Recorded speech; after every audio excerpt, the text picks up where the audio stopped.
नमस्कार. आज या ठिकाणी आमच्या बचत धामच्या पूर्वेकडे म्हणजे गुरुनगर कॉलनीमध्ये आम्ही या ठिकाणी आमच्या गल्लीतील सर्व महिला वर्ग, ज्येष्ठ नागरिक असतील, छोटी मुलं असतील आणि सर्व नागरिक या ठिकाणी आम्ही यासाठी जमलो आहोत की गेले 30 वर्ष झालं आमच्या या एरियामध्ये कोणत्याही प्रकारची मूलभूत सुविधा नाही. याच्यामध्ये गटार असेल, पाणी असेल, लाईट असेल, रस्ता असेल.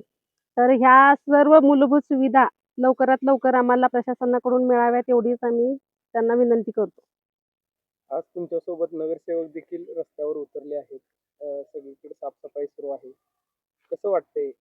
खरोखर आम्हाला नवीन आलेले नगरसेवक जे आहेत त्यांचं आम्हाला खूप चांगल्या पद्धतीनं सहकार्य आहे आणि असंच सहकार्य आम्ही पण त्यांना करू आणि आमच्या गल्लीमध्ये सर्व शिक्षक आणि व्यावसायिक लोक राहतात.